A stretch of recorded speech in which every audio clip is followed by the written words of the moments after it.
All right, how are we doing? Great. So all guests are back, right? No new people? No new people?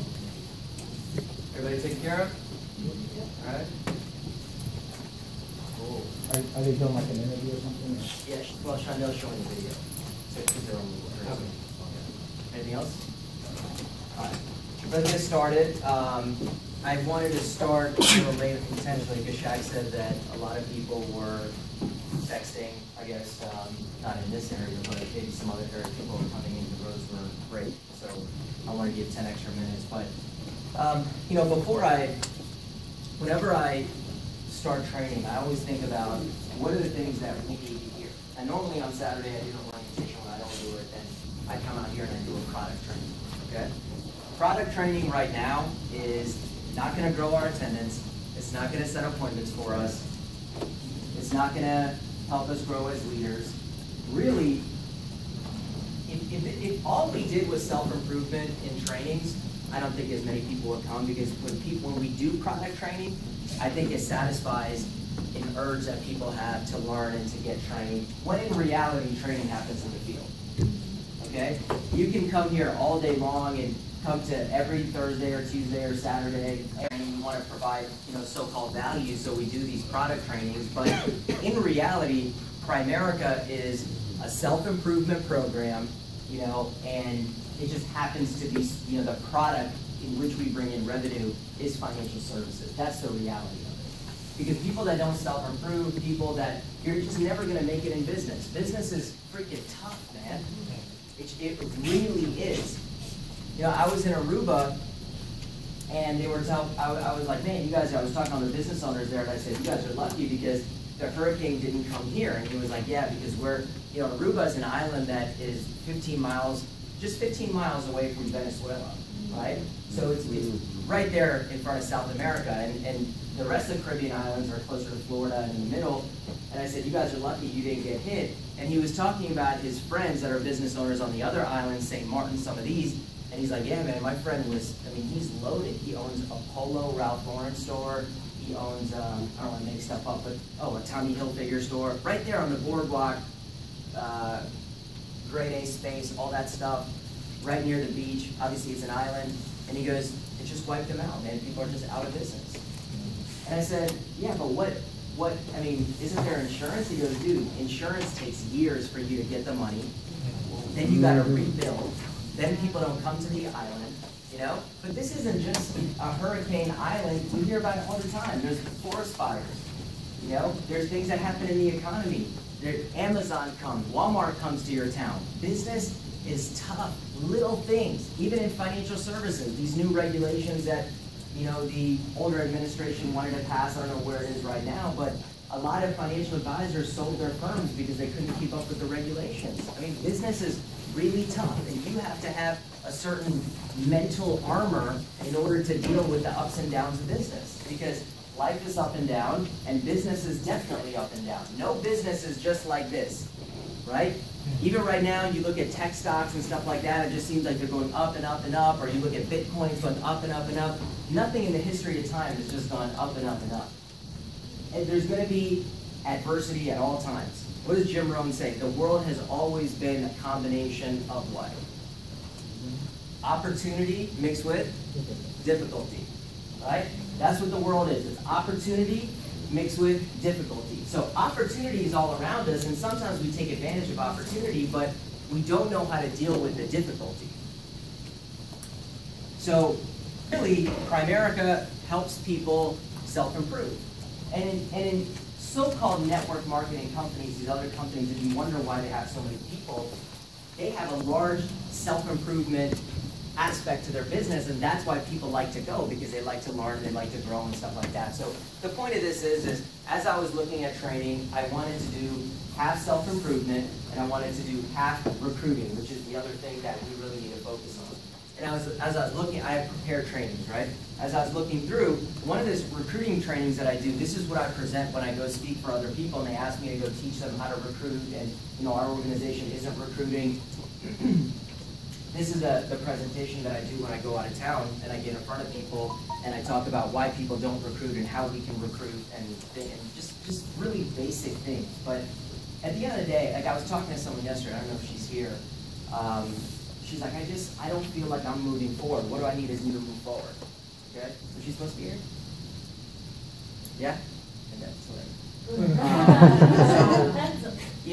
I don't feel like I'm moving forward. And everybody wants a complex answer about why they're not moving forward, and this is what I told her. I said, number one, consistency. Okay?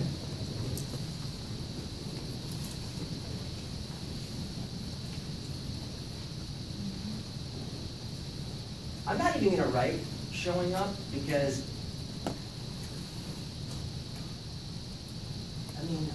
that's like saying, hey, how do I win in life? All right, first you got to get out of bed. That's it. That's it. Give it. Okay? Showing up.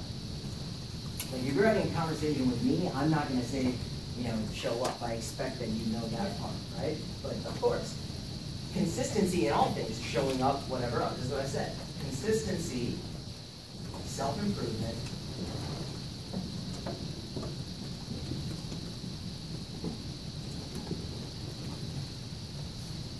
basic, right? Bring, yes, set appointments. This is for everybody in here. How do we move forward this year? We got to be consistent, we got to self-improve, we got to bring guests, we got to set appointments. Now, it's just like, when I asked in my orientation all the things that it takes to build a business, which one of these things can you leave out? Which one of these things can you leave out and still be successful here? Let's talk about it, right? What if you consistently show up, you consistently bring guests, you consistently set appointments, but because you don't self-improve, I'm sorry, you don't have a great attitude. People that don't self-improve, they just don't have that great of an attitude. It's very rare that I meet someone who has an unbelievable attitude and they've never read a book, they've never listened to an audio, they never went to a seminar. There's some type of self-improvement going on in their life, whether it's happening at church or it's happening personally, or maybe their job sent them to a training, maybe their friend gave them a book that they want to read, maybe Oprah recommended something and they got into it, maybe they follow a certain author, but you just can't have a great attitude if you're not self-improving. That's not to come down on people. It's like, hey, it's a new year. Let's add this into our lives. What if we, we're reading, we're self-improving, we're bringing guests, we're setting appointments, but here and there we miss meetings. You're starting all over again. You're starting all over again.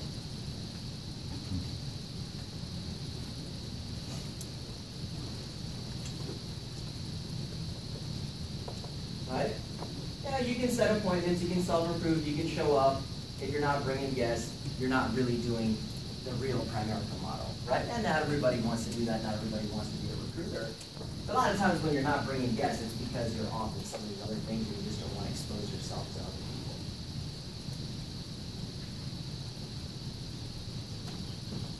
So that's what I said, right? She also said, I need you to hold me accountable, right? And this is just what I said.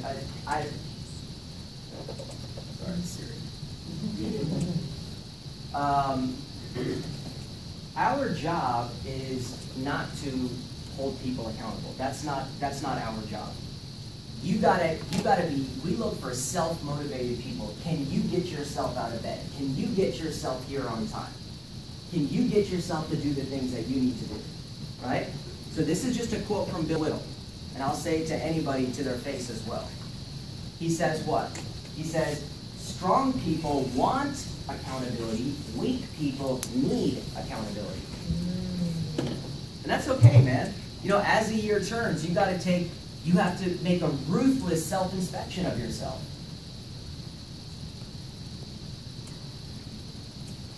Okay? And some of you guys are in here. You gotta know we have a guest. Brendan's girlfriend's here. She's probably like, "What the hell is this guy talking about?" You know? Hey, Primerica. If you're around me, it's not just about business. It's about winning in life, right? It's about winning in life. Like Brendan, right? He has a goal to be a sports broadcaster. He's already a writer. His stuff gets posted online. I know he has different goals in being a millionaire in Primerica, but why does he show up? Why does he drive an hour for years? Why does he do that? Because he feels that we're going to give him the resources to win in life. This is the stuff that you need to know. How to become a bigger, better, more accomplished person. If you want to make more, you got to become more. How do you become more? That's what we're talking about today.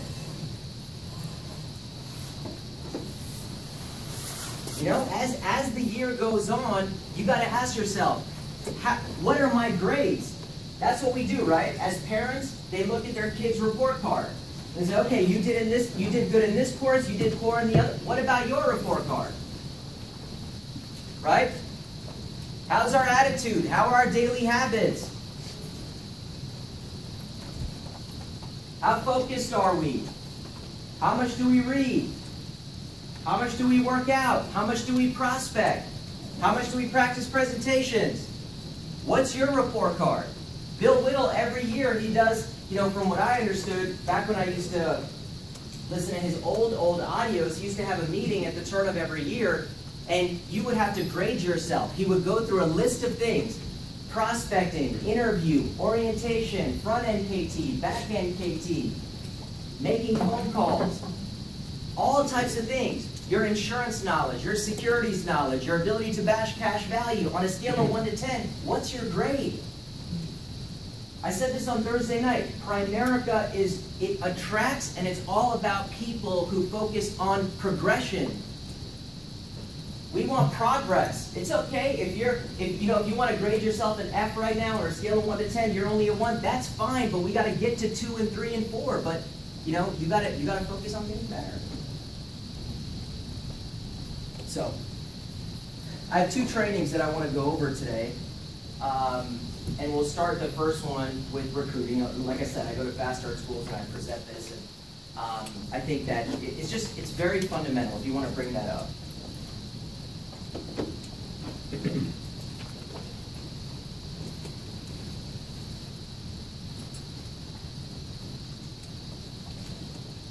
The separator between people who are self-employed or employees and actual business owners is recruiting. A true business owner has a desire to have total freedom. They enjoy the things that they do, but they only want to do it temporarily, so they can enjoy life. I mean, I think about the example that Shaq has set for me one day when I had kids, how much time he spends with his kids. It's crazy. I didn't pay attention to how other people are raising their kids because I don't have that many friends. He's my best friend. I talk to him. The amount of time that he gives his kids. Why? Because he built a business that allows him to do that. His kids, I'm sorry, they have an advantage because of that. They have an advantage. You know, I read a lot of stuff. I listen to a lot of interviews. These quarterbacks, when they interview quarterbacks, I mean, what do they notice? Do you know, Brendan, what do they notice about the family structure that some of the best players come from? What do they say specifically? It's a 2-family household. That's what they say. They say Russell Wilson, oh man, if you hang around this guy, you know, loving mom, loving dad, they kind of just point that out. You know? You gotta, you know, now look, single parents, religiously, everything, those are the highest of the high. I mean, they say right after the prophet they get into heaven. Single parents are, I mean, if you're doing that, you are really somebody special. But what we're talking about right now is for your future and your plans, you know, to have a life where you can do what really matters. Making money, you know, yes, it's very important to me, but it's so I can provide, so I can, you know, raise the right family, do things for the community. That's what, so a true business owner wants to eventually focus on more worldly things on a higher level than just transactions, than just the weekend, than just their next commission, than just finding the next client. You know what I mean? Like we gotta think a lot bigger. So anytime I spend time with real serious business owners, they are personnel focused, finding great people for their companies. This is a mindset, you know? And people that the reason why there's so much negativity around recruiting is because people just have a 9-to-5 mentality of working for somebody else. It's such a foreign concept to people. Working for yourself, being on top of an organization, making money off others, developing other people, owning something, having something with your name on it, this is such a foreign concept. And yesterday, I had this goal now, I'm making calls, but I freaking forgot on the way home, and we didn't finish. You know, I have a certain number of calls I'm supposed to make a day, and I made 3, and then I forgot, because I had a crazy busy day. But I was making phone calls on speakerphone, and he was listening. I mean, 22-year-old guy, works for a software, he's a software, right? I shouldn't say hate. I dislike IT, I definitely don't like people who are in IT that have, because it's this arrogance that they have. You know, now he doesn't know, it's a cold call. He doesn't know who's calling him, he doesn't know what I make, not that I'm anything special, but he just doesn't know, it's just a phone call. So I don't blame him, but the arrogance that people have that have these corporate jobs, like dude, you're 22, you make probably $6 grand a month.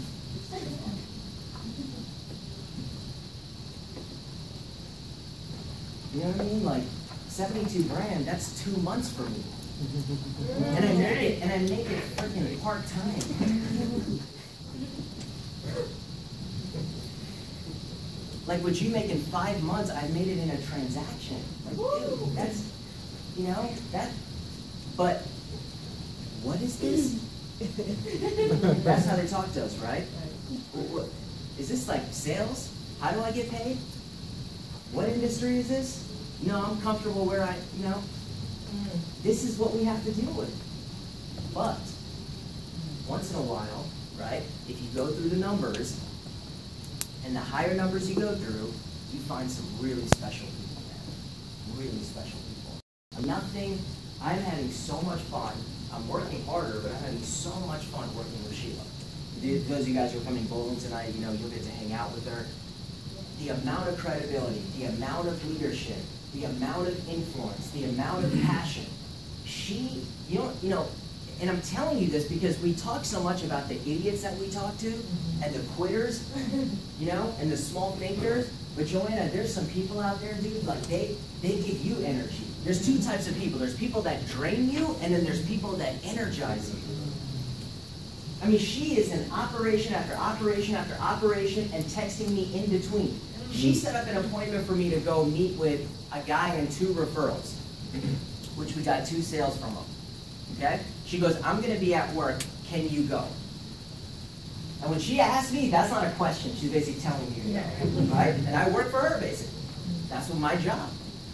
So she's like, can you go? I was like, of course I can go. She said, okay, you got to be there at 11 o'clock. And when you get in the parking lot, you got to call the guy, and then he's going to come out, and then he's going to escort you in. And by the way, they want lunch. And I was like, come on. And she was like, she goes, look, you're going to get a sale. It's $30. Just go get them some sandwiches. I was like, damn, man. Okay? I was like, I'll do it because I trust you and you have credibility, right? So she is in the OR because that's her job, right?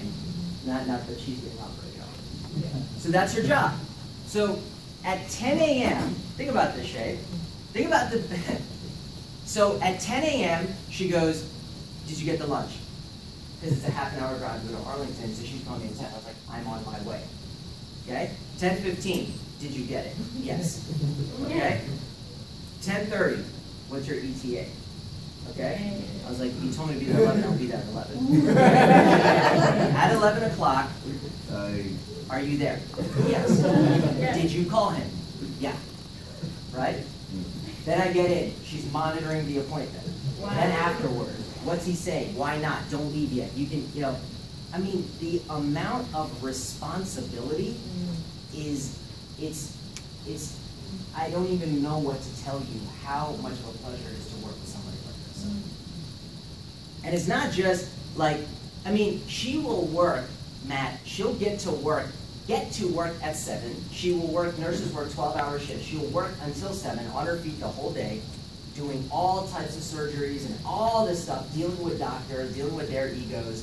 And the second she gets out of work, she'll start texting me. And a lot of times, like yesterday, we went out an appointment. We didn't leave Silver Spring until midnight. And I'll post it, she'll post it now, she got a max case. She's at almost 13,000 of premium. And some of you guys, I don't know if you know this, Peter, there's a bonus this month. And I was like, yeah, get to 15 grand, your bonus will be, $7,800. Bonus. But you have to qualify at your level. So I get it, man. Nobody, when you open yourself up to recruiting, I know what I'm in for. Because he was like, oh, why didn't you give it to that guy? Why didn't you say this? I'm like, man, if I'm going to start making calls, I can't react to everything that everyone says. Of course I want to be like, dude, who are you? What do you make? What do you do? I used to do that stuff, but I just have to control my temperament so I can have the stamina to continue to keep going until I find the right people. Because the right people, a good phone call, yeah, I'm interested. Yeah, I'm always looking. When can I come in? Yeah, this sounds interesting. Yeah, I want to meet with you. And those happen too. Okay? But this is the reason why. Because when organizations bring me in, they want me to get in the heads of people about why they're not recruiting. And I want to talk to these people, right?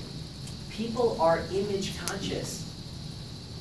And I used to be this way as well. I cared about what people think. I did. People that were never going to see me again.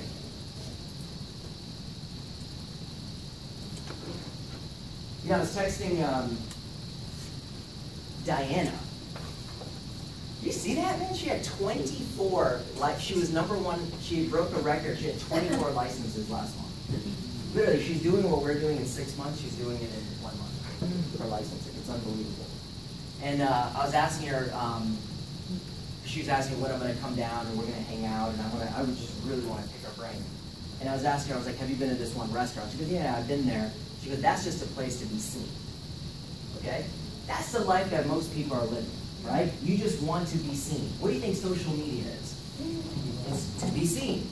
It's to be seen, right? Now, I started posting it. I'll post lifestyle stuff, right? But I'm not posting selfies and what I'm wearing and stuff like that. Hey, nothing against it. I'm serious. But it's to be seen. And people like, and the more likes you get, it makes you feel better, right? This is an image-conscious thing. This is an image-conscious thing. Now, it's cool. Do your thing. People do it. Tanya Poe does it. It's awesome. I like it. I like looking at it. I like her Versace shoes. I like her, her G-Wagon. I like all that stuff. I like all her gifts. Do you see the Christmas presents? It's awesome, man. I like it. It gets me excited. But she's also not caring about what people think when she's out there trying to recruit people. This is the biggest thing, man. You gotta, what's your name? Natalie? Natalie, do you know that when most people make a decision of anything, the first thing on the list is what are other people gonna think?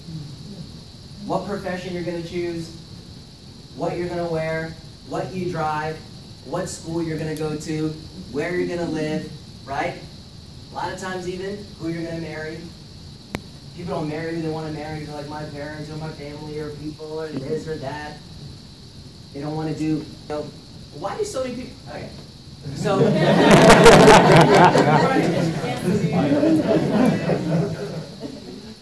people are image conscious. right? We care. That's the bottom line, man. If you're not, you know, if I told, what's your name? Carlos. Carlos. Okay, so Carlos says, ah, man, I'm not into recruiting. Oh, okay, if I stick 100 licenses under you and you start making $20,000 a month, would you like that? Oh, of course. Oh, so you like the result. You don't want to go through the process. Right? Why? Because, see, if I said, hey, you need 100 licenses and then you'll start making $20,000 a month, and everyone you talk to is going to say yes and they're going to get a license, how fast would you go through those 100? But Joanna, you don't, because you're trying to figure out who would say yes so you don't have to hear the no, because, you know, we can't be so self-conscious. We have to have higher self-esteem. If you look at confident people that are successful, they don't care what you think. Strong personality, strong opinions. I don't have a strong personality, okay? In front of the room, I act like this. In real life, I have anxiety. I stay away from people. I'm not great at talking to people. I'm a terrible conversationalist. Some of you guys have been out to eat with me. I don't even talk. Right? But for the business, because I want to be successful, I overcome all of those things in situations when I have to.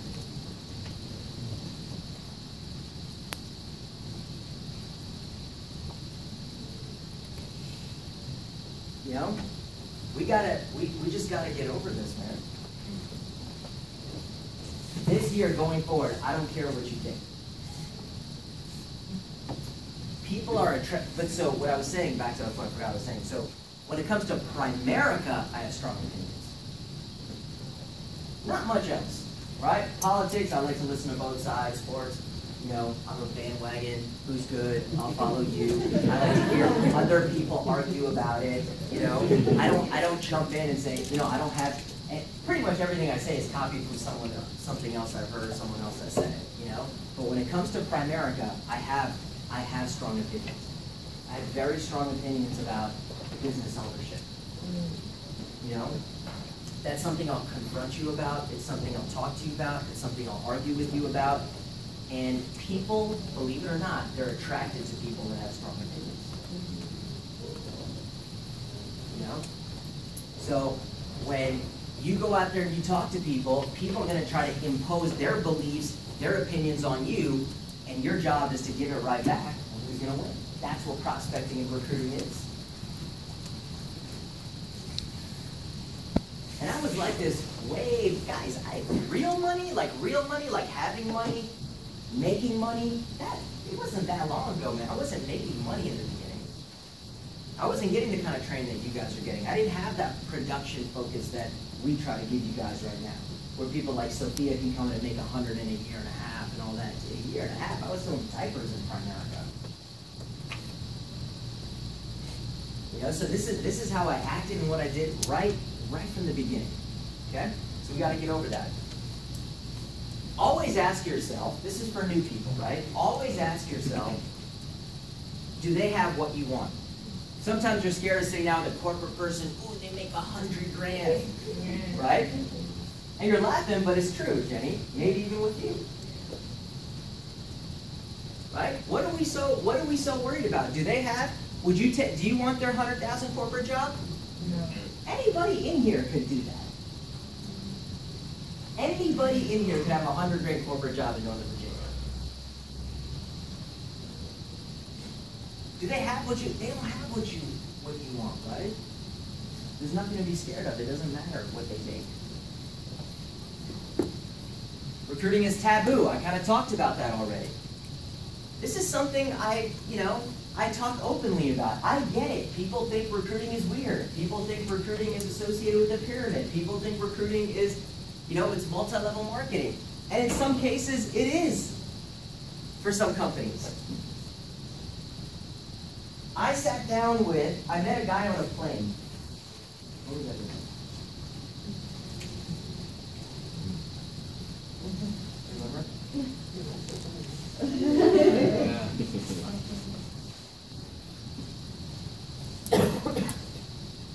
I don't remember. And I was listening, I think Capo, right? And on the way back, I hear this guy, and he is just going on and on and on, right? And he's loud. And I'm listening, I'm like, wait a second. he was telling his personal story. And he was like, yeah, because I went to Duke, and I was an accountant, and then I graduated, and I started to do accounting work, and my friend had been telling me about this business opportunity, and so I started it part-time, and then I went full-time, and then, I left the accounting job, and this is what's wrong with corporate America, and this thing about running your own business, and I have all these dreams, and I have all these goals, and there's this thing called passive income, and I'm just sitting there like an op meeting, like I'm just listening, like, listen, man, and then he starts talking about the product and this thing called Miriam, right? And it's a skincare product. Now, this is a young, white, 24-year-old guy, I think now 25, okay, selling anti-aging cream. And so I'm listening to him, right? And then afterwards, we land in Dulles, and then he's getting his bag, and I came up to him, and I introduced myself, and I said, I heard your personal story, I heard all that, that's good stuff, man. Because I talk just like that, and he was good. He was really good. And so professional, so sharp, And so we had lunch the other day, and he was explaining how his business worked. When you come on to a network marketing company, and I've wanted to have this conversation with you guys for a long time, but I didn't know when or how to do it. He said that in a network marketing company, he goes, your company's different. This is what he's saying. He said, your company's different because you guys don't have an inventory. It's not product-based, it's service-based. Because a service-based company is not even, it's not even in the same stratosphere as my network marketing company. Because really, you guys aren't even network marketing, which is true. We say we're not network marketing. So the companies that people are comparing us to are this company that this guy's in, and he openly says we're network marketing, and he defends it, but here's the differences, and this is what he told me.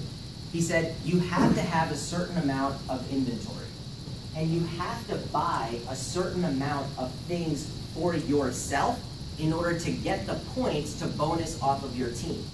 He goes, so now he's saying his company's different, and this is a new type and all that, but there are some similarities, okay? He is the same, basically. To get enough point accumulation to bonus off their team, which could be 20 grand of income. So you spend the 5 to get the 20, right?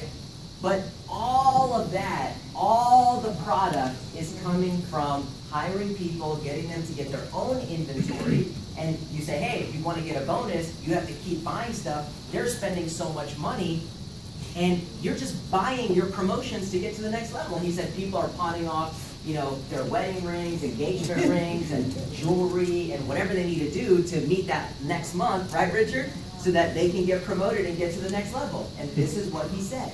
He said, pyramids are illegal. Okay? And the government has defined what a pyramid is. I didn't know this. He educated me on it because it's relevant to him. This is why. If more than 50% of your product is coming from the people in your organization, from recruits, then you're illegal. The government already figured it out. You can't just have an organization where people are buying. So this is what he said. He said the network marketing companies, they start putting the products out on Amazon and stuff like that. So they're constantly balancing this 50-50. So this other 50 is just BS sales that they're trying to make to show that, hey, less than 50% of our product is being bought from our... This is what they're doing. Have we ever had this conversation in freaking 10 years that you've been here? I've been, however long you've been here, have I been like, hey, we've got to manage this 50-50 ratio, right? It's only your team buying the products. We have to find other people to buy. That's network marketing. That's what people are comparing us to. We are not this. We're an agency. We're selling a service to the general population. You don't have to buy anything. You don't have to have an inventory.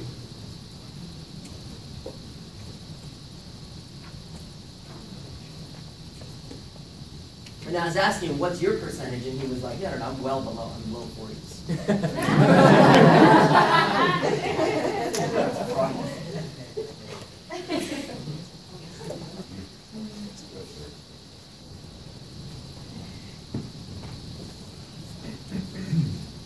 But this is what makes it taboo. Right? So when people try to compare, I just laugh at it because I have a deep understanding of what they're thinking we are versus what we really are.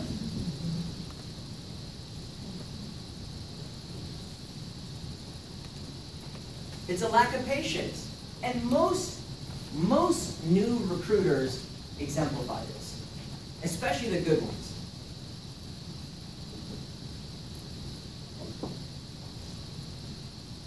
Shay, why do they say Kobe Bryant can never be a coach? Yeah, right there. That's right. Yeah.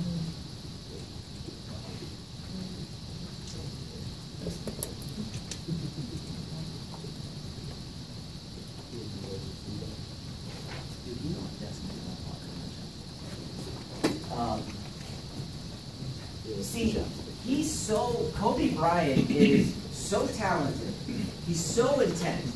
His standards are so high that if you don't meet his expectations, he's going to berate you. He's going to put you down. He's going to push you away, and that's not how you develop people, right? The main quality of a recruiter is someone, they call them greenies. Like if you're a greenie and you're like, why do I have to recruit, and why do I have to come, why do I have to do this, I'm answering all these questions, that takes a lot of patience. I wish everyone would just listen, but it doesn't matter who you are, they're not going to listen most of the times. So you have to develop that patience. Right, Kelvin? People don't want to come on Saturday, people don't want to study, people don't want to show up, people don't want to read.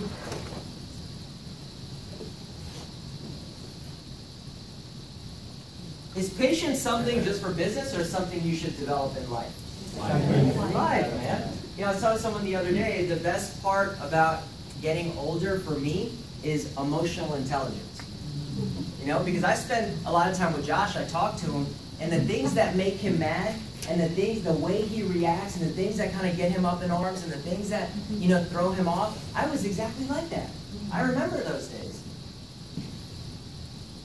But when you learn how to manage your own emotions, you're going to be able to retain more people. So what happens is, Jalitza, right? She comes in, she brings in 4 or 5 people, they all quit right away, and she's like, man, I'm bringing people in, they're not staying, and they see that the retention is bad, but a lot of times you just have to keep going through the numbers. You have to be patient in finding the right people, and you have to be patient with people in general. Now, does that mean that you just let people off the hook? No. Hey man, thought you had goals, thought you wanted to make money. You gave me your word. Come on man, we got to work on this. Let's go. Are you going to be a quitter like everybody else? You got to have those conversations. It's also very short-term thinking. Transactions pay me now. Sales pay me now. That appointment is going to lead to more money and more referrals. And that's all we think and talk about. Because we have a short-term mindset. That's what sales is. It's a short-term mindset. Because once you get the transaction, that money's made, it's done. You got to go find another one, and you're just thinking in, 3-day, 5-day increments of getting another client. Some of you guys month to month, if you just get 1 or 2 a month. But recruiting is saying, hey, 3-5 years from now, I'm going to be an RVP. I'm going to have my own office. I'm going to have big meetings. I'm going to have passive income. I'm going to have big bonuses. I'm going to be a leader. I'm going to be a superstar. I'm winning every trip. But like Josh and Shondell, people who come to the office every day, I got to go through that grind for 5 years from now. That's what makes Primerica Builders special, because a lot of us, we had the talent to just go out and sell and make money right away, but we sacrificed that to say, you know what? I am going to split my time in 2 directions, right? There's producer activity, and then there's builder activity.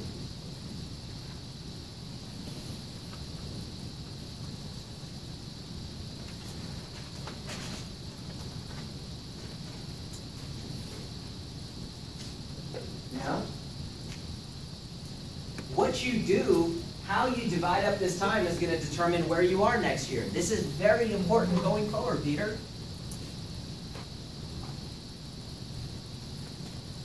When you think about your schedule, when you allocate your activity, when you think about your goals, right, Maurice? I know you're going to get the 3 sales, but how you always say 3 by 3, but are we really going to get the 3, or is that just a number we're writing down? Is there any activity to back up the 3? And I get it, man. The extra money helps. You got kids. You got to do things. You got to make money. We got to stay in business while we're building a business. But we are actually building a business. So in reality, whether you believe it or not, if you do not, I told you that Diana said this. She said, I said, man, you did 70, 80,000 of premium. That's so awesome, right? And she goes, I'm more focused on the recruiting. She goes, we just focus on the recruiting. I mean, that's all she does. I got to find more people. 24 licenses in 1 month, right? And then we say, oh, how can I find more personal producers? How can I write more to compete with her premium? She's doing it a whole different way. It's, recruiting is the healthiest, and Natalie, you know what they say in books? They say successful people think in longer time frames. This is a fact. Unsuccessful people, their thinking is in shorter time frames. Most college kids, Natalie, what are they thinking about? What time frames are they doing? What days are they waiting for? Okay, so she's smart because she says graduating. She's smart. No, she's smart because she's thinking in a 4-year mindset. Okay? Most college kids, what are they thinking? Weekend! Friday!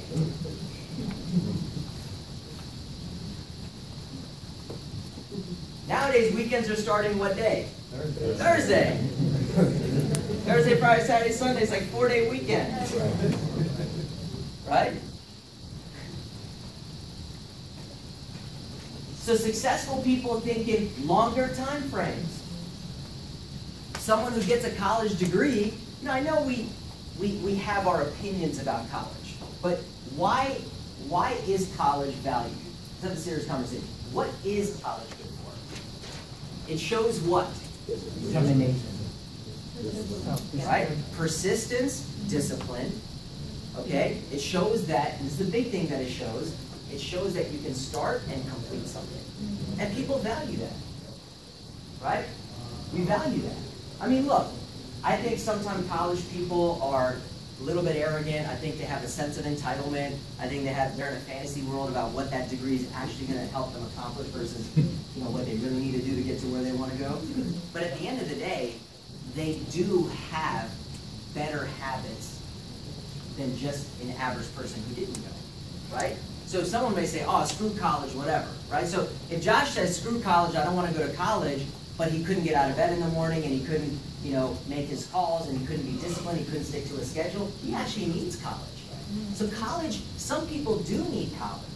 Don't be completely inconsistent, do 0 by 0, accomplish nothing and say, oh, college is a joke. No, for you, you probably needed college because it was going to instill that discipline. You needed someone to tell you had to wake up and go to class and that you had to study and the test was on that certain day, right? So you have to, recruiters have a long-term mindset.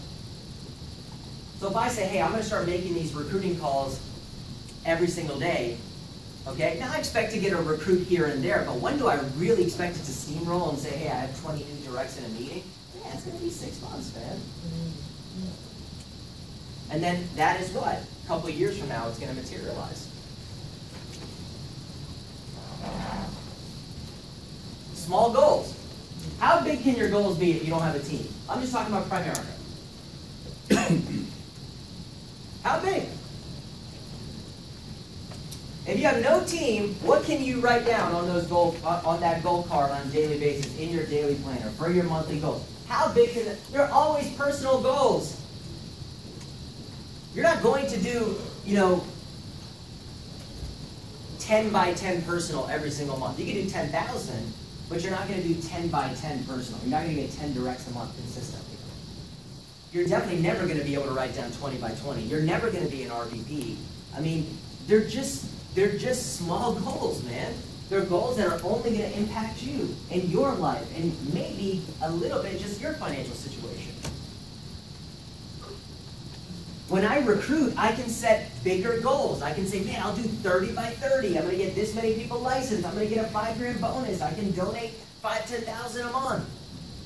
I can retire my mom. I can do these different things. I can help people. I mean, because it creates a bigger income and a passive income, it allows you to set much bigger goals.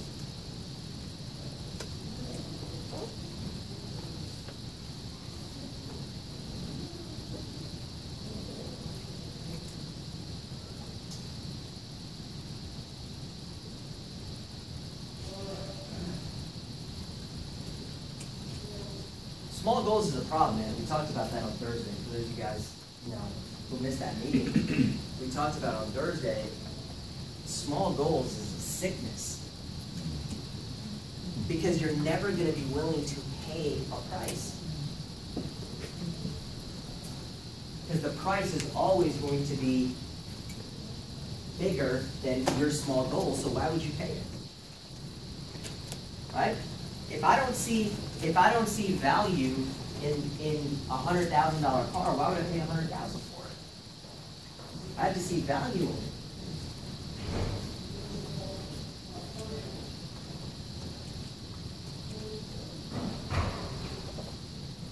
We talked about this a little bit. Don't have a passive income mentality. It's so funny, like the world that we live in, where people will make fun of us for what we're trying to accomplish, yet the way that they plan on making money is proven to be the worst and most risky and just the worst way to make money, which is active income. Everybody wants more time. That's the one thing that you can't buy more of. Everybody has 24 hours. So if I could make money, if I had two options, making money working and making money not working, what are you talking about? But again, this is a different planet. People have never experienced that before.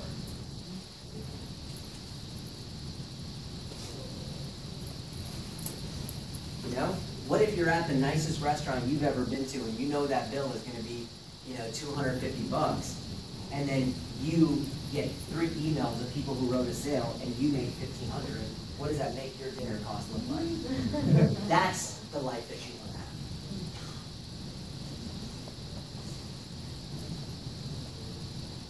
What if you are on the boat in another country and then you look at POL and say, I just got paid $7,000 last night?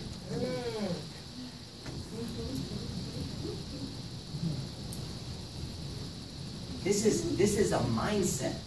Like, how in the world,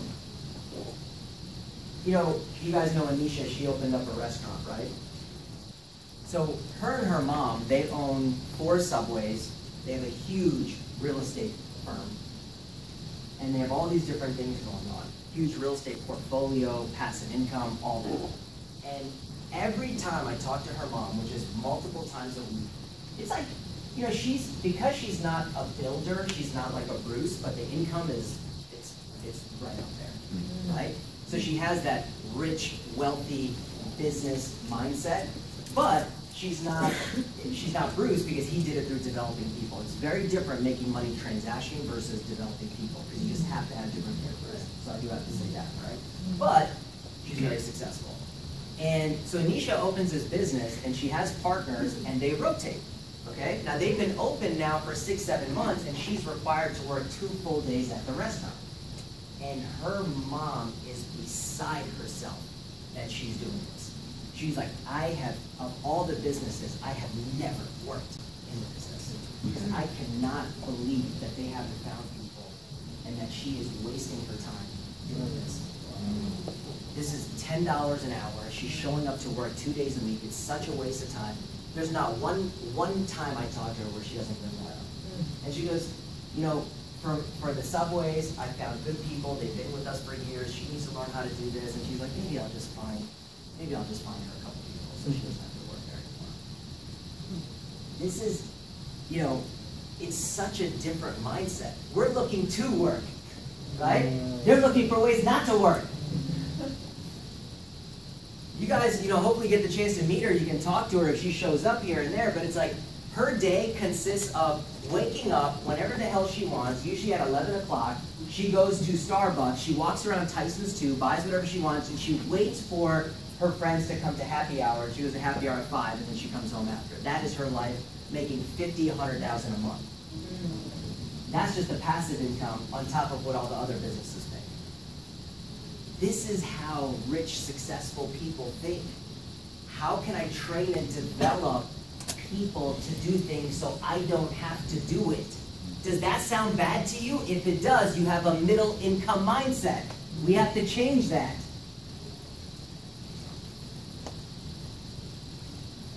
I don't get it. You follow the people on Instagram, you see where they go, you see what they drive, you see how they're making money, you see what they're buying, you're like, oh wow, and then someone gives you the same opportunity and you go, no, that's weird. And then you go to your job every day? I don't understand it.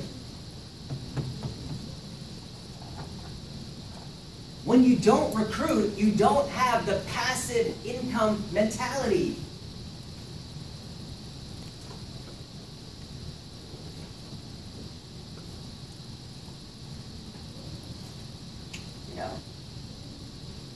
Some professions, I get it. Like I'm thinking right now, Natalie, when you're a marine biologist, I don't know how to make that into passive income. I don't know anything about that industry. Okay, that's something you must love to do. You love the hours you put in. You love being.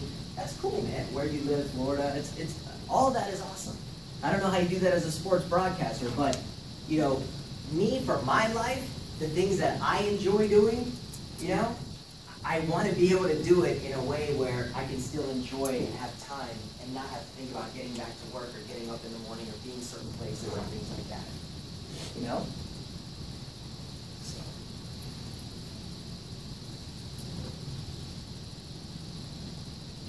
Those are the reasons why people don't recruit. So then I go in and I'll talk to them about how we prospect. How we prospect. And I think this is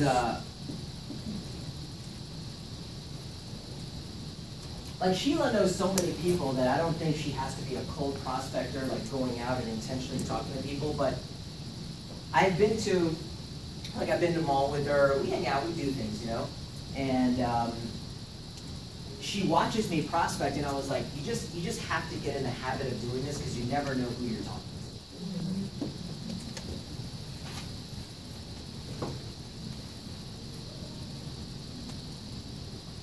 So, whether you have to do it or not is something I think you have to learn, and it gives you a lot of confidence because sometimes, man, when you're image conscious, you just got to do something that'll just break you out of that. And nothing will make you less image conscious than being a consistent prospector. Like at that point, you really just don't care. Right? You just walk up to anyone, hey, can you help me out for a second? I help run a financial services office. We just opened up a new location. We need to hire a few people, full-time, part-time. Do you know anyone looking for work? Just put it out there, man. Just spit it out. Asking people, what do you do now? Oh, I'm a teacher, I'm a this, I'm a that. Oh, okay, we have someone in the office that does that. Do you keep your options open, at least for part-time work? No? Really? You're making as much as you can spend? You wouldn't want to make an extra $1,000 a month? I got a nurse, man. She's working just weekends. She makes $5,000 a month part-time. You wouldn't want to just make $1,000? Oh, well, what is it? I mean, it's financial services, but does it really matter? As long as it's legal, ethical, moral, and it was a few hours a week, wouldn't you want to make $1,000 a month?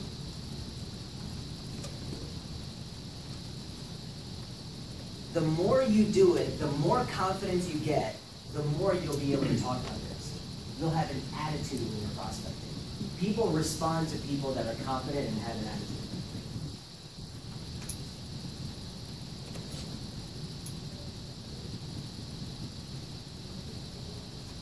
Everybody, guys, everyone should be keeping their options open for part-time work if they only have a corporate job. That's your mentality. Like, dude, you're in kindergarten of recruiting if you think when someone says, I already have work, that they're not recruitable. Everybody's recruitable. It's not for everybody, but everyone should have something that they can do on the side. And most of the successful people I do in corporate America, they do have something. They are interested. Maybe not Primerica, but something. Text me your number and we can meet at my office in the next few days. Saying that we have an office, not a hotel, we're not meeting for coffee. Okay, now you can still meet for coffee, not a hotel, but you can meet for coffee, but you know, you want to say that you do have an office.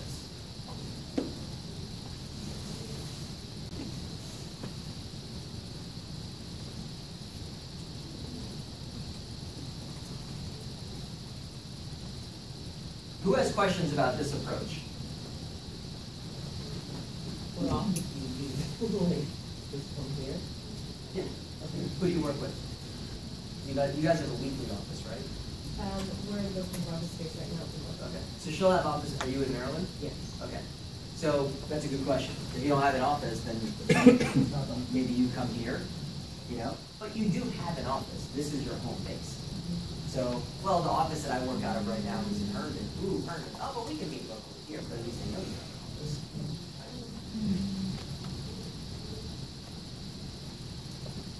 What other questions do we have? Are you selective when you're talking? Are you just... So this is a good question. Am I selective when I'm talking? There's two ways to answer this. I can say no, but that's not honest, right? Do I want you to talk to homeless people? Nothing against it, but I'm just saying they have. See, the thing is what you guys have to realize is that, and you really do have to realize this. Like I'm talking to some of you in here. People that are in survival mode, you know, financial services and starting your own business, that ain't. They're at a different point in their life. They have to get to a level of comfort before coming into something like this. So as much as you think, man, someone really they need it because they're losing their house or losing their car. No. We're looking for people who want Primerica. Does that make sense? Yes. Right? Now, somebody like a Josh, and when I was his age, he is in survival mode. I was in survival mode, but that was a choice we made to leave comfort and go into survival mode. But when someone's just in survival mode, they got a kid, you got more pressing. So yes, I am selective. I am selective. You know? I want someone who has, like this guy, right? Stand up. I would prospect him. Because here's a couple things, right? I'm judging a book by his cover. He looks sharp. He obviously cares about his appearance. He's well groomed. And when I look at him, if I make eye contact, I feel like he's somewhat approachable. Right? Some of the people you guys prospect, and I know we give the speech, anyone can know anyone else, a loser knows a winner, an amateur knows a pro, a follower knows a leader, you know, blah, blah, blah. Dude, like, what were you thinking? Now, here's the thing. Sometimes, I know it's judgmental. I know it is, but we have to. We're building all the tattoos and all that stuff, and yeah, that's fine in that industry. And hopefully, you're famous enough to carry that into after you're 30 and you're done and gone. You know the average NFL player, what they average? Games. If you're in 2 to 3 years, I was just talking to a professional athlete in CrossFit the other day. He was telling me, his friends are on the practice squad and all, he goes, the average, it's a couple of games. Then if you do play, you're lucky if you can last a couple of years. And then to have a long career, that's just unheard of. You know? So those guys, when they come out, hopefully someone still recognizes them and they can sell insurance or do real estate, which is what most of them do, by the way. That's the only real way to make money in this country. If you don't want to have a job. But, yeah, I am selective. I am selective. Okay? Now, it's not race, it's not anything like that, but I'm, you know, now when did I sacrifice my standards? When I had a goal to get 5, and I'm just tired, and it's been a long day, or I just don't feel like it, I'm just gonna get one, and it's just gonna be doable. You know? But I'm profiling people to think, can this person be a licensed agent? And if we're only talking about 5 a day, there's enough of those people walking around that present themselves in a professional way.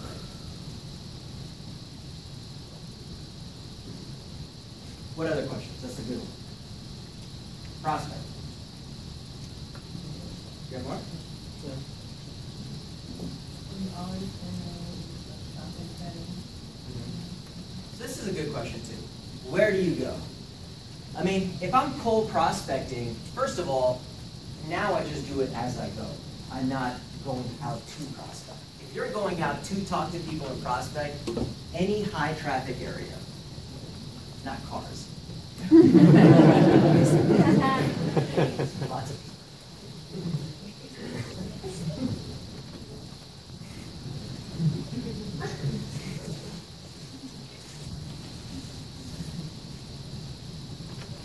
Man, we gotta become better inviters.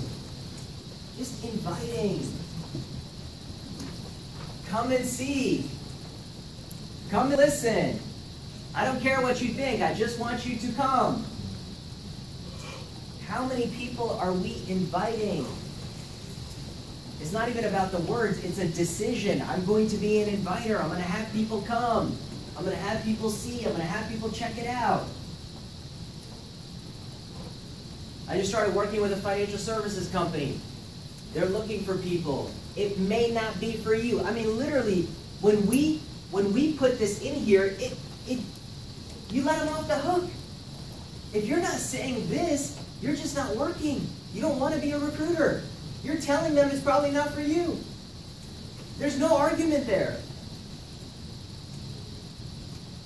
But I want you to come so you can see, right? So you can potentially refer me to people. Saturday morning, 10 a.m. All right, this is old. Should I meet you there, or would you like to ride with me? Sometimes we lead in with, hey, is there anything you can't get out of on Saturday morning? No, why? Started working with a financial services company, they're looking for people.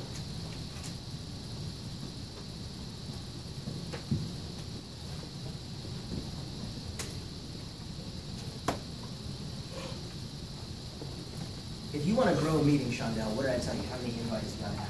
Start having through your team. I said 30, right? You got to start having, you want to grow a meeting, you want to have a freaking meeting where you're licensing a good amount of people, 5, 6 a month and stuff like that. I mean, you got to start having 30, 40 invites, not you personally, but through your team. You inviting, teaching people how to invite, having accountability for invites, tracking invites.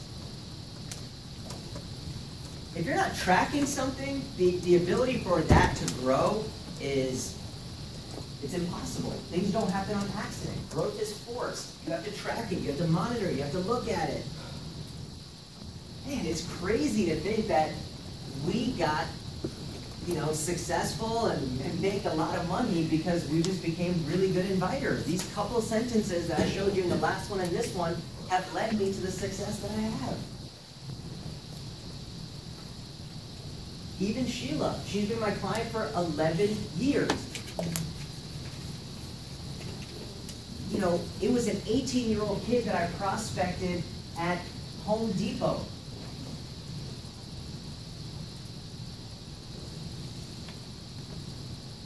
And he recruited someone who took me on an appointment. I met her. I cultivated a relationship with her. I kept up with her.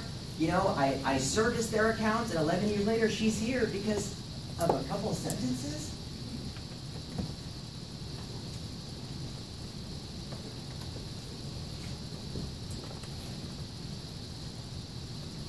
What's a bird dog? Richard, you know? What is it? Somebody that should be like this. Like A real Like dog? literally, yeah. Oh, spots birds, so you can hunt them down. You know? I would agree with that. Who's a country girl? See, you know? Maurice? You send them in Hey, are the you guys field. excited about Georgia? That's a big deal, right? You send a bird in the field and a dog in the field Go runs flush over out. the bird. Flush them out. They go flush You them see out. the flag. So what he just said, there's a field, right? The dog runs through, it flushes all the birds out, and then they, right? So when you create a team of inviters, as a leader, they're bird dogs for you. The people are just showing up, and then you get to see who you can recruit. See, Joe, it's very important that you create a team of inviters because, I mean, like today, Shondell has 2 people watching the video. You know, now it should be a lot more than that. We have a lot of people out of town and all that. The new year starts, and you know, we want to get that to 20, 30 guests a week. But think about that. If you had 20, 30 new people checking out your business because your whole team was invited, you got to visualize that. Man, I got to teach my team how to recruit. What does that even mean? Okay. Now I can say that to someone who's more experienced, but you got to teach them how to invite. Hey, be an inviter.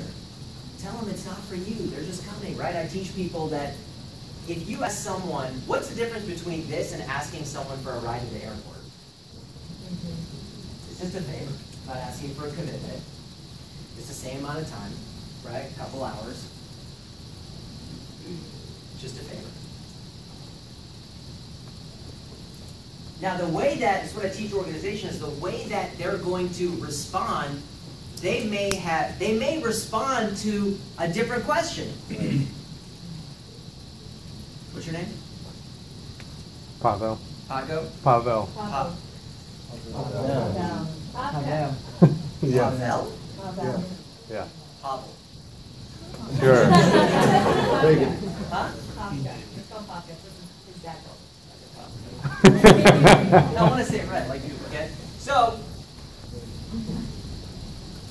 what happens is, how do you spell it? Sorry. Pavel. And you say it one more time. Pavel. Pavel. So Pavel, you say this, and they say, oh man, it's not for me. Where did I ask if something was for you? That's the thing you got to understand. They're going to, you got to notice that about people, Joanna. They answer a different question than you asked.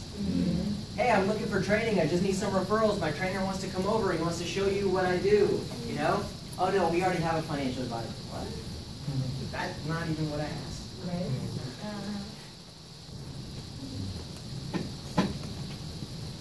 Okay?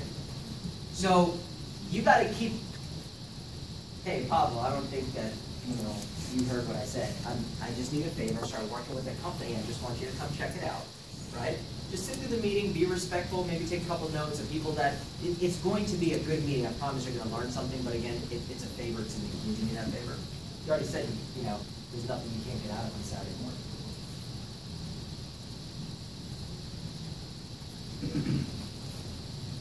Now, if that person, because this is your pretty new, right? Who are you working with? Well, okay. So if you ask 3 friends that individually, they all say no. You've repeated it, you've asked for a favor, they all say no. If those people are still important people in your life and you spend a lot of time with them, then that's on you.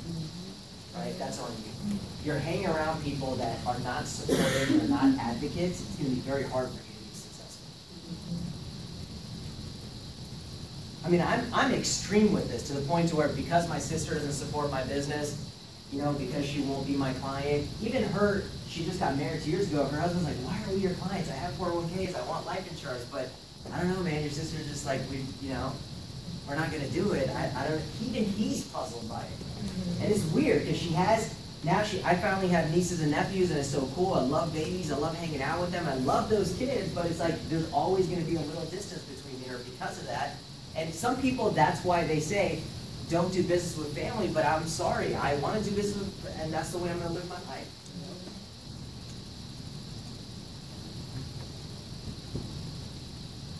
it means the world to me, people that support my business. People that want to help me.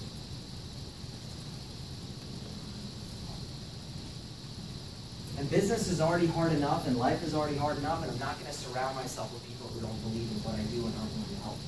And am I asking them to buy? Am I asking them to join? I'm asking for a couple hours of their time. And if our relationship isn't worth that, then I have to move on and be around other people.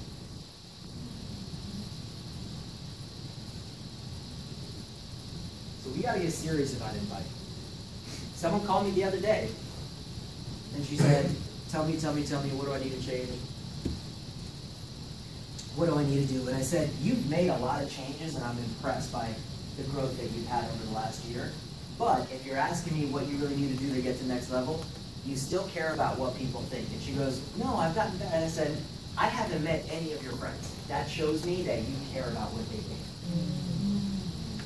You can just invite them and say, look, they're all idiots, they ain't gonna do it, but you told me to do it, they're here, I'm just showing you. If that's never happened, you know, your own siblings, people like that, like, you're really that worried about what these people think? You can't even get them to come out, and you'd rather go into the cold market. You haven't crossed that barrier of not caring what people think until everybody comes through the meeting. That's the first step. And what happens is, because you haven't taken that step, you have a problem getting your recruits to take that step.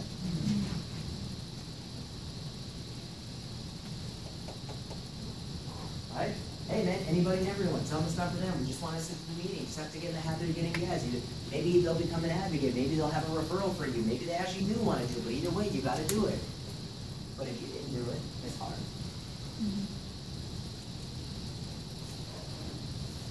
Right? Who's had siblings come to the meeting? Who's had parents come to the meeting? Look at that, man. That's how we are. This is not a secret. This isn't a corporate job. It doesn't require bring your friend to work or whatever. I mean, that's every day for us. We want you to see what we're doing, because for those who want us to get to a certain size, it is a lifestyle. But you don't think every business is? And what happens is, employees try to make us feel guilty about it. Like, man, it's just like, it's always like a meeting, and it always seems like you're working, all this and all that. You know, my brother-in-law did it to me yesterday, because I had appointments all day yesterday, and then I came to see them real quick before they left, see their kids, and they were leaving that night back to New Jersey, and then me and Sheila had an appointment in Silver Spring. And he's like, man, you're just always on appointments. And I'm like, last week you were like, do you ever work? And you go on all these restaurants and all that. Like, they just say whatever comes to their mind. Half of it doesn't even make sense. Yeah. I was like, okay, whatever, you know. But they're always trying to make us feel bad. Like we're too focused on it, or it's consuming too much time. It's like, you freaking work a job 40 hours a week. Right?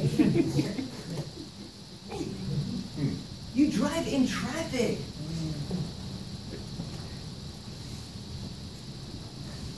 Your boss treats you like crap. You are underpaid. You have very few advancement opportunities. Like literally, someone asked me the other day, they were like, would you ever date an employee? And I was like, no way. I can barely have friends that are employees. I could never date one. It was a funny conversation, and she goes, why? And I was like, I can't just my girl's just out there putting 40 hours a week in some random thing that's just consuming her life. You know, like that's not the way I live my life. I couldn't be with someone that's only available after 5 and all these things. Like that's not the life I live. I don't have anything in common with that. I know it's hilarious, but it's just, you know, like, and they make us feel bad. They make us feel bad. She's shaking her head. You know, like that?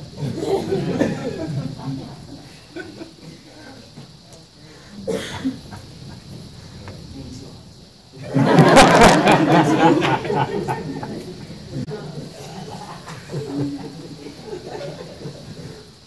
really busy right now. Might be able to call you back after too.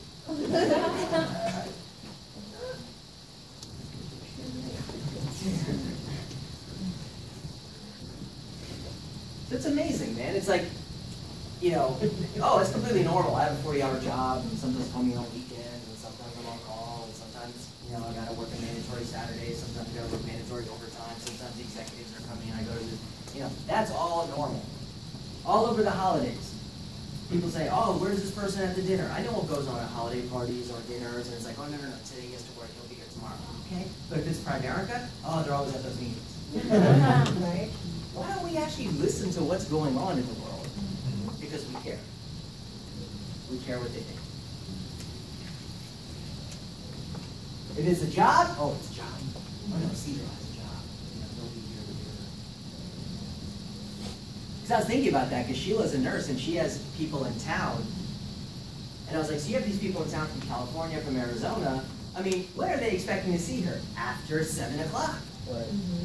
Now, if that was Primerica, right? Some people would say, oh, she's always at that company, she's always working, she's always this, other. It's amazing how we do that. We take this. Fun.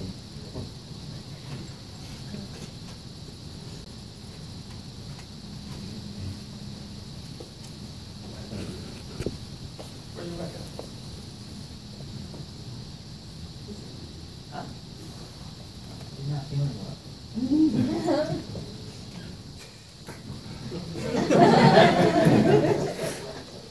Would you be at work? Who's going to work sick? Yep.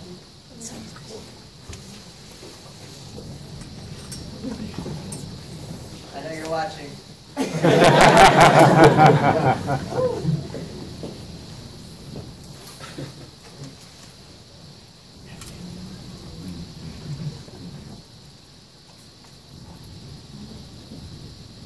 Oh man, I read in this book, it was talking about getting into action, just doing, you know, when you set new goals and stuff like that. This isn't my highlighted version, it's at home.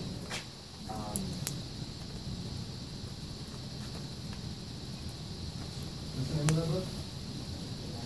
Magic of Thinking Big. Magic of choice.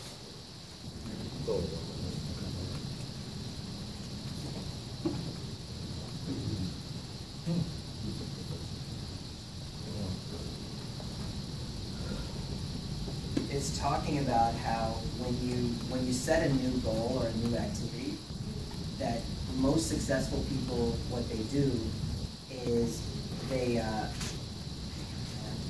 gonna have to kind of improvise or paraphrase what it said, but it said you just kind of robotically do it.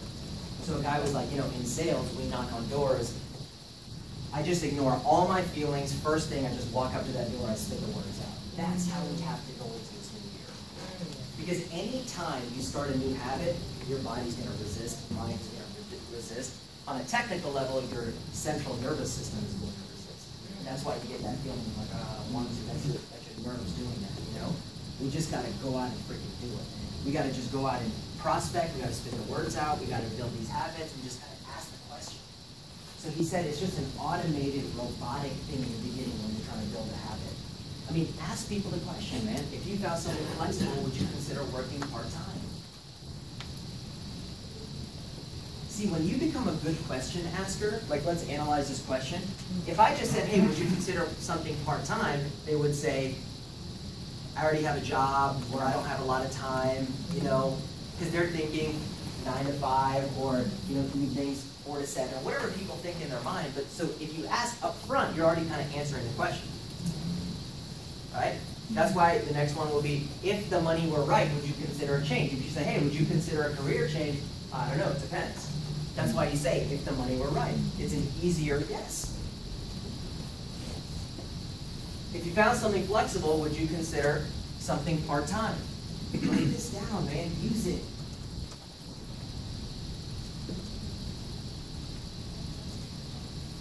If the money were right, would you consider a change? This is an unbelievable question for recruiting.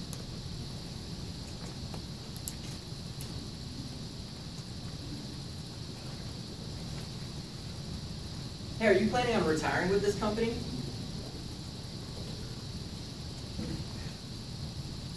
Man, I love this job, I love this, I love that. Are you going to retire with this company? Hell no. That's why it's such a good question. Because who would say yes? Tell me. You think right now, Brendan, people working at ESPN want to retire with ESPN? Is that a good company right now, a safe company to work for?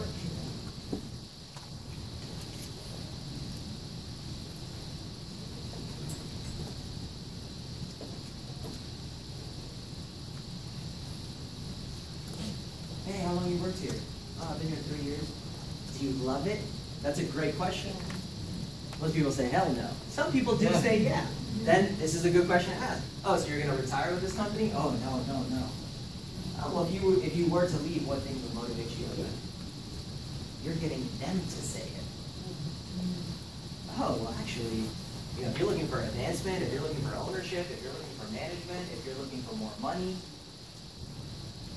I think you should come check out this company that I'm with right now.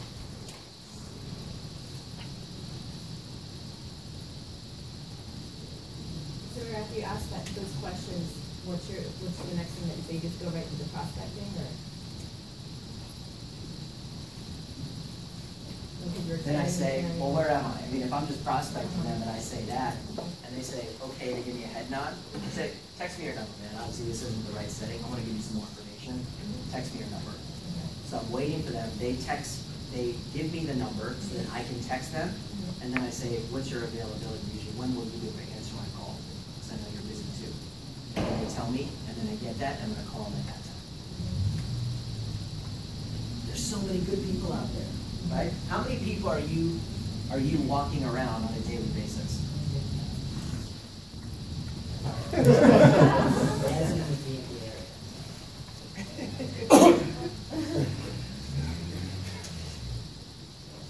lot of people, right? So what if we can open up this world of 6 million people, right? What if we could open up that world? What if we had a tool to get to some of those? How much faster could you grow your business? Was anyone in here directly prospected?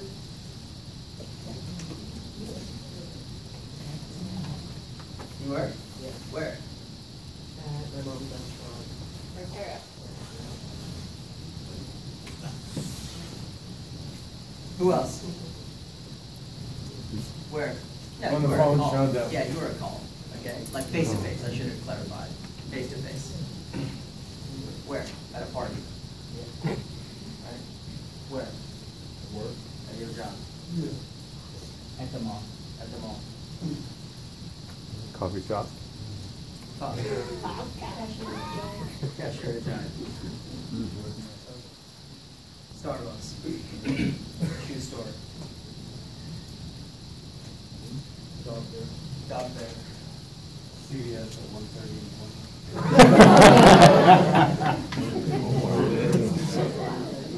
Think about that. Think about that.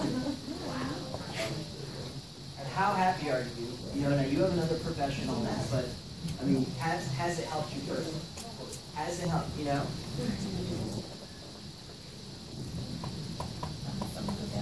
Summer cookout.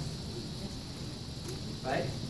So here's the thing. As weird as prospecting is to the regular world, all these people wouldn't have been here.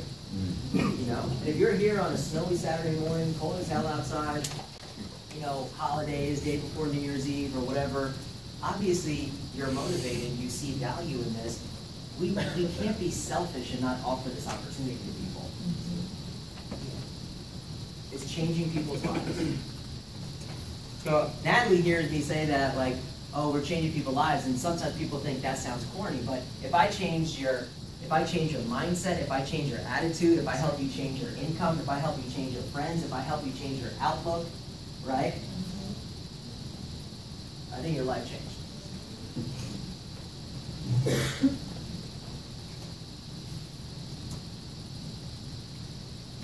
So we did that, you love working here.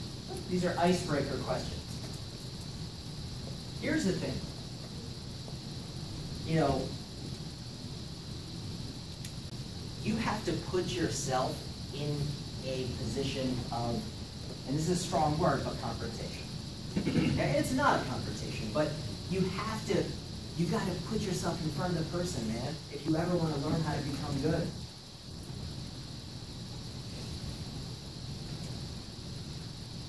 There was just no way in hell I wasn't going to win a trip. There was no way in hell I wasn't going to be a top recruiter in my little office at that time when I first started. There was no way I was going to let anyone beat me. And I had to get those words out because it was that important for me to hit my hopes. You know, I really wish some of you guys personally knew me, not as just the person who stands up here, but in real life, so you would know how unnatural these things come to me, even to this day.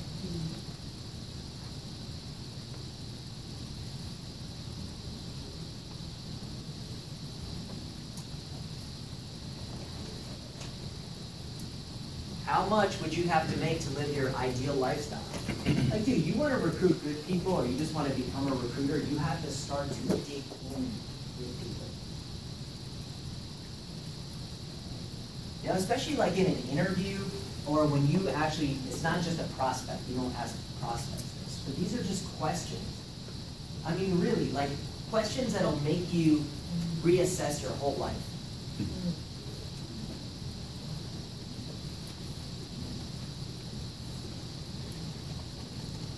You think in the regular world, people are just dreaming and writing things down and having vision boards and talking about what they want. They gave up on that a long time ago. You know? What would you have to make to live your ideal lifestyle? 6 figures. What are you talking about? That's $8 grand a month. What do you want to drop? Oh, well, I'd like to have that new Camry. Really? Oh, you mean like that? Oh, you mean like you're allowing me to actually dream? Oh, I didn't know. I didn't know. That's how people are.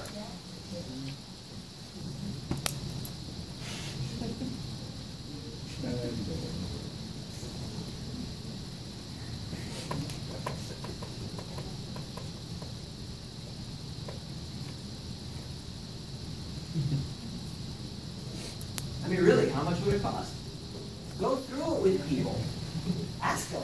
What's so bad about asking someone what their ideal life? Well, okay, help them out with it, right? What would you want to drive? Where would you want to live? How much does that cost? How often would you want to travel? Sheila told me yesterday, because she has 2 sons, she's like, yeah, I just looked into it. It's my dream to always go to Bora Bora. And I looked into it for 4 days. The place that we want to go is $16,000. Right? Hey, man, you want to take a vacation like that? Oh, I wouldn't spend that much money. Oh, then you're going to die with no experiences, in my opinion. Life, the quality of life is determined by how many experiences you have and the intensity of those experiences. That's why now that I have some money and I travel, I do nice things on the trip because I want to intensify the experience. I don't go on crowded tours. I don't do any of that. Everything's private. Everything is just me or me and someone else, and I soak it all in because that's what creates a quality of life. It's easier to prospect on crowded tours. Just joking. I was just saying it's easier to prospect on crowded tours. When you're in another country? I'm not vacationing at Lake Fairfax.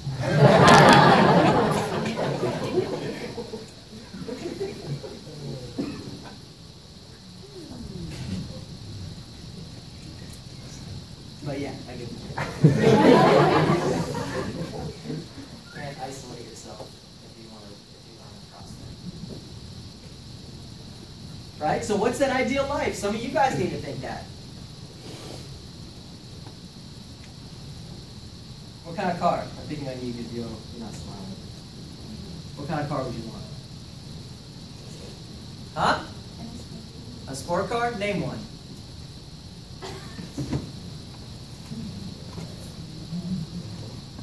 What kind of car?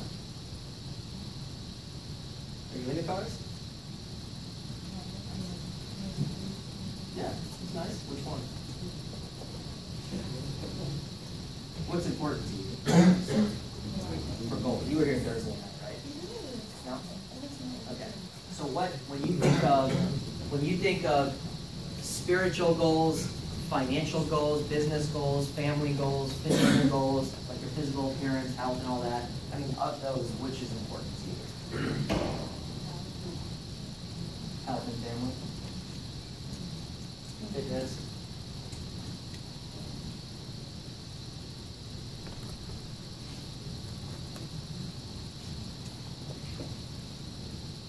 We need to start to really get into these conversations to guys that you want to recruit.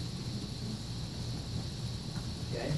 What do you think, man, that people, Primerica, we help middle-income families, and you can make some extra money and all that. You think that's going to make people sacrifice and start and overcome their fears? All they're thinking, let's be honest, is I'm scared to talk to people, and they're going to make you talk to people. You know how many people I've recruited that are just like, you guys use the word help so many times, and I don't like asking people for help. And that's our therapy session of why it's okay to ask for help.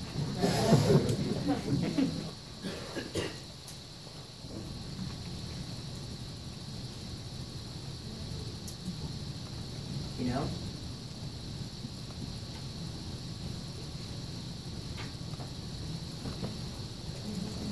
Is your current career ever going to pay you that? Exactly.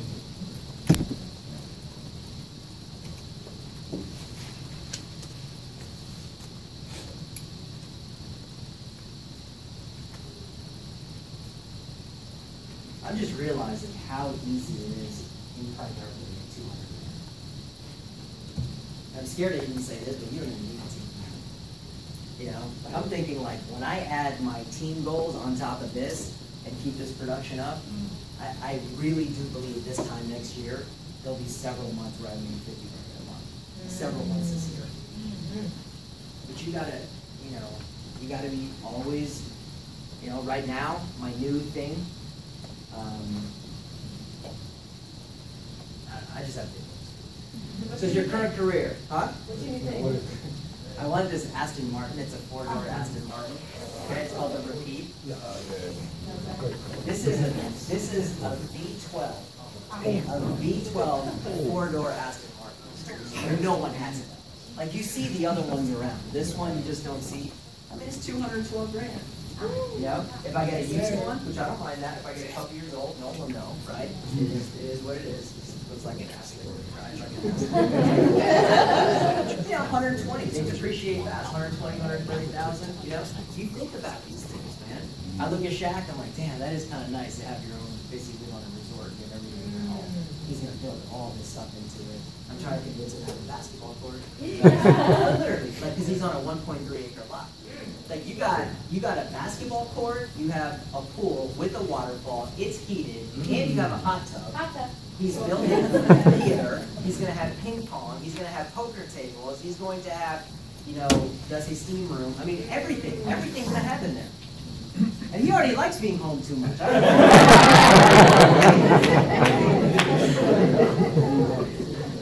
Shaq was the most annoying friend to have growing up because he just is happy staying at home. He never wanted to do anything.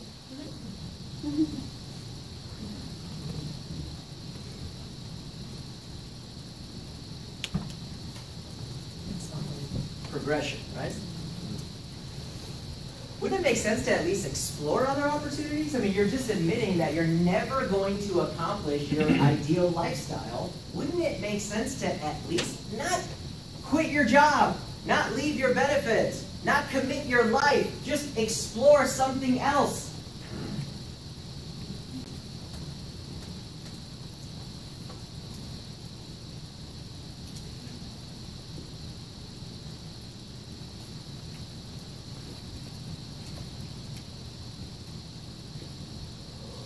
You think it's better to own your career or rent it? That's what we teach people how to do. What do you get after working 30 years for a corporation? What do you get if they have to reduce expenses and there's layoffs? What do you get for leaving? You get to hand that business to your kids or that job to your kids, right? Ownership. How much is the average home, right? This area, 400,000 or 500,000. How much is your income going to be? Owning your income. You make 80 grand a year, you know, for 20 years, that's 1.6 million. That's a way bigger asset. Your ability to earn income is the most valuable asset you have. You have to own it, and you have to constantly upgrade it.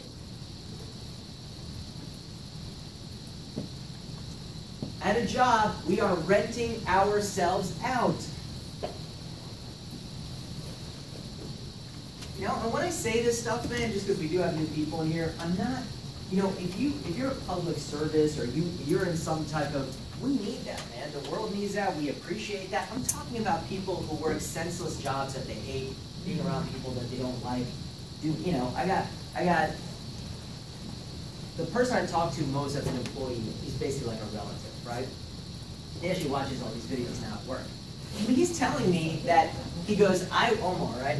I work maybe 1 hour out of the day, and I'm just wondering, like, I'm just killing time all day long.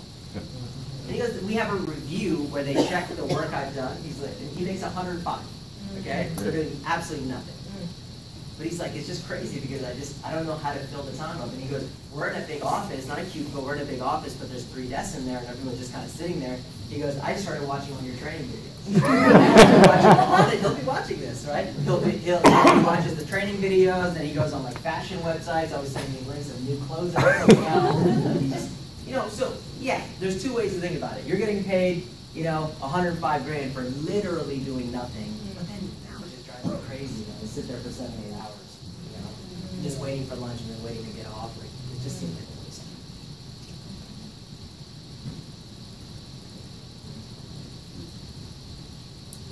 This is sometimes we go through because the internet, right? The internet, a lot of times too, Primerica it's our enemy. It can be our enemy.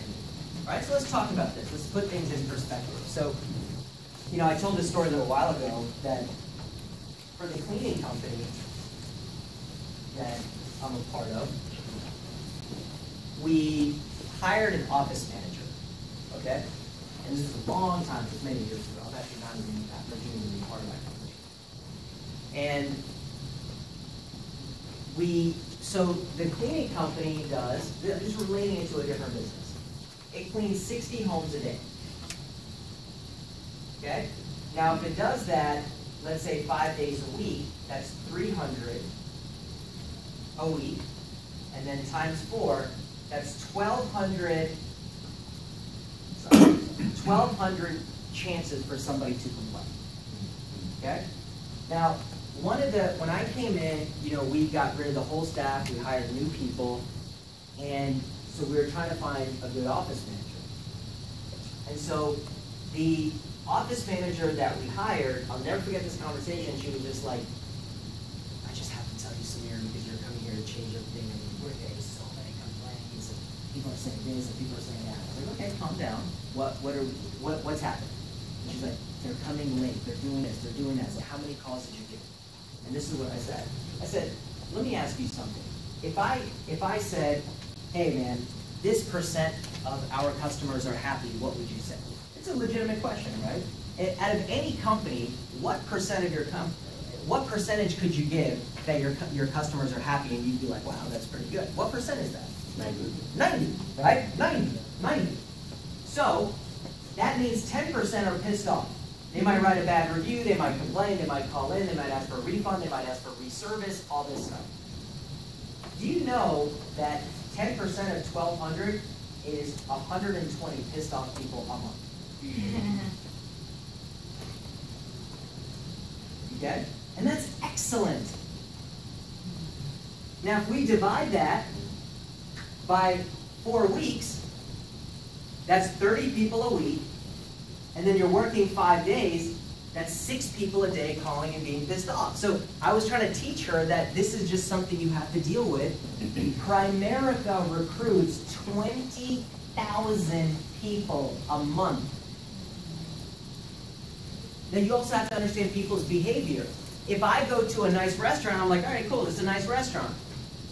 I have a good experience. I'm not compelled to like tell everybody about it, write about it. But I noticed that when people have a bad experience, that's when they're compelled to talk about it. People are more compelled to talk about bad experience than good experience.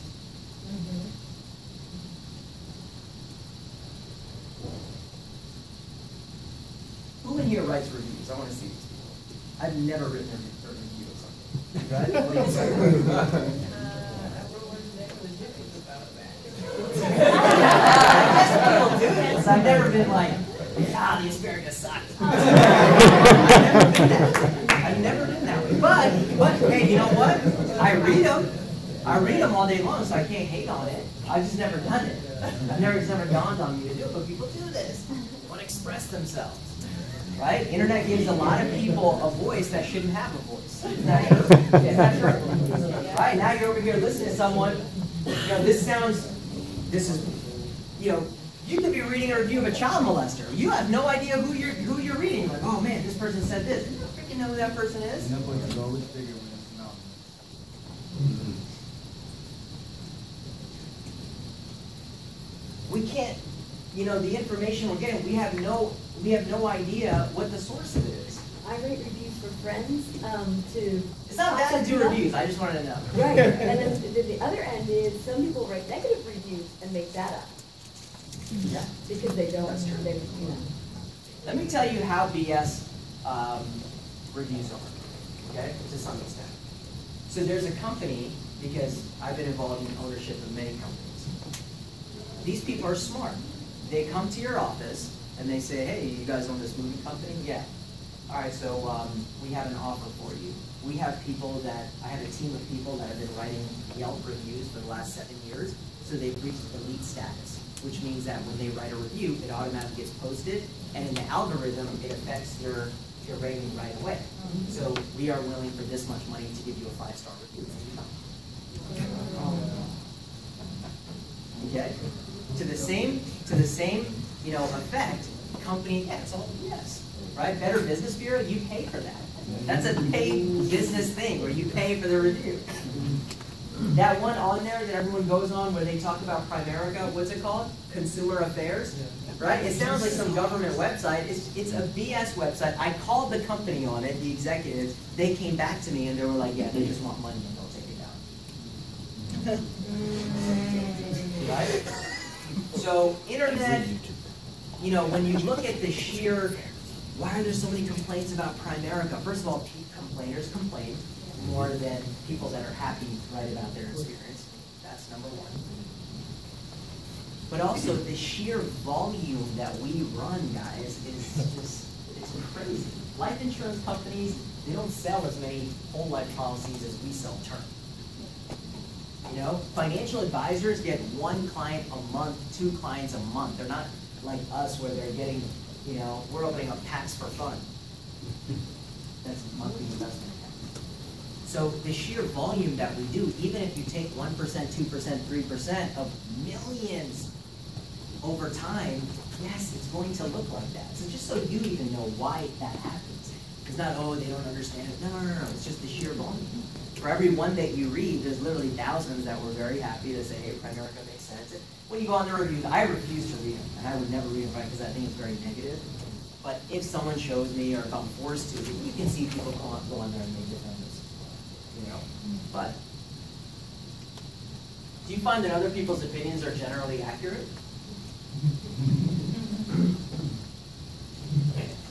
Good question. Intelligent question. Has anyone ever said anything about you that wasn't true?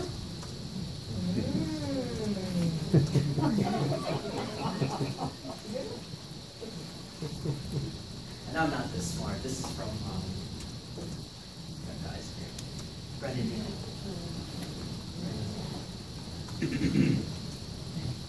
Does that change who you are? Because they said something about you that wasn't true? Wouldn't it make sense to formulate your own opinion?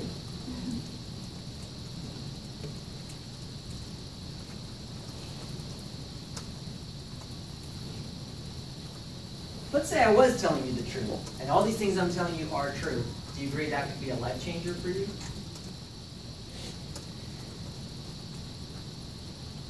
Some of you guys are going to call me and you're going to say, man, I used it and it didn't work. I'm not saying it works. It just makes you feel better about the interaction.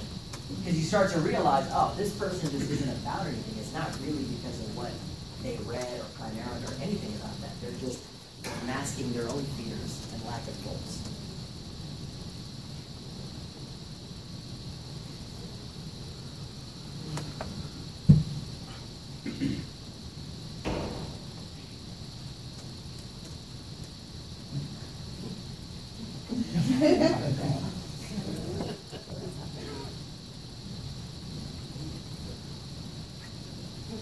It's sad you have to go to these lengths, you know, but it just gives people to think sometimes, and even for you guys. Right? Are there people on the internet that claim there's no God? Yes. Yeah. Right, like you guys are Catholic. Anyone ever said anything negative about Catholics on the internet? Yes. Oh, so but that you choose not to believe, overlook, think people are crazy, they don't know what they're talking about, but for other things, the internet is so corrupt. You believe in God?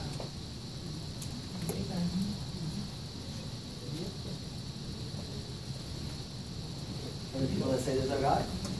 Yeah. You don't believe in God, and there are people that say there is a God, right? So whatever it is, there's someone who believes the opposite. What do you mean that's right? Oh. Do people say, oh, the best athlete, they're not the best athlete?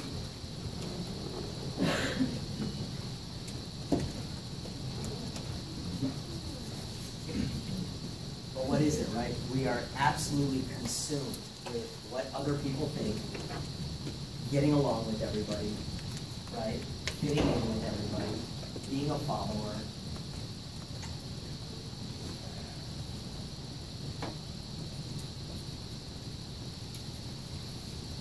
Consider the case of President Lyndon Johnson. I'm ending on this. Long before he became President Johnson, in the process of developing his amazing power of personal persuasion, developed his own 10-point formula for success.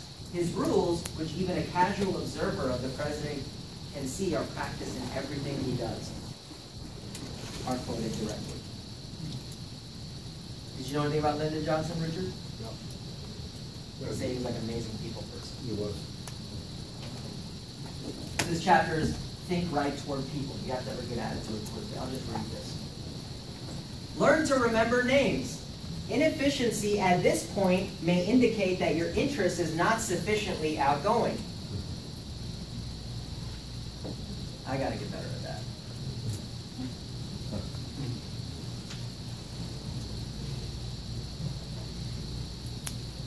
I noticed that when people do it with me, I'm like, oh, this person's sharp, man.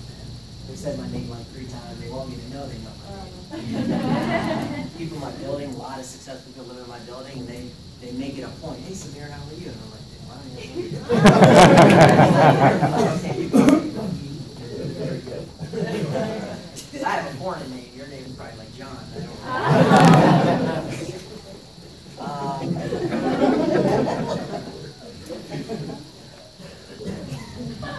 Listen to this. Be a comfortable person so there is no strain in being with you. Some of you guys really need to listen. No, I'm serious. I know I'm easy because I don't talk. I do not talk. It's hard to get me to talk. The biggest thing that people tell me, like in my networking groups and people that are around, my clients are like, you know what, I realized you know everything about me, but I don't know anything about you.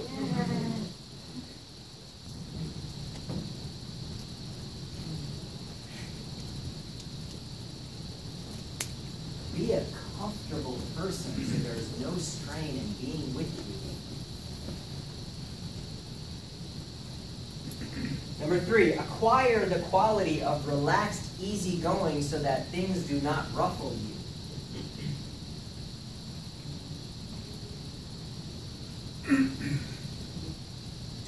Number 4, don't be egotistical. Guard against the impression that you know it all. Matt? Did you hear what I said?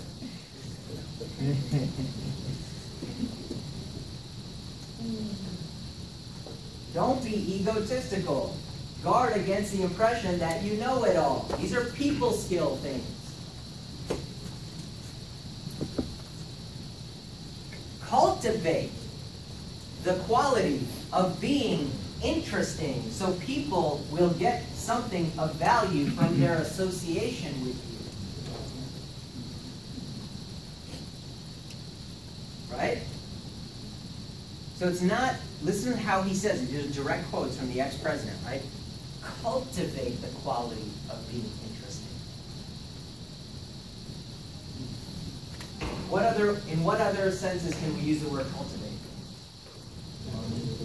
Yes. that goes into a field, a garden.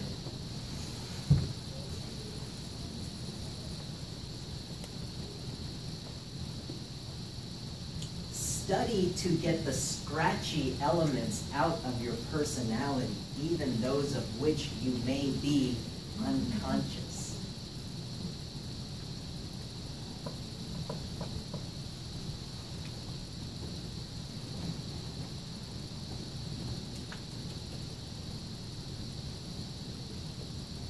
Sincerely attempt to heal on an honest basis every misunderstanding you have ever had or now have.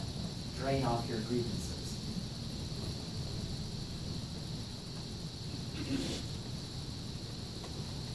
This is a big one. Practice liking people until you learn to do so genuinely.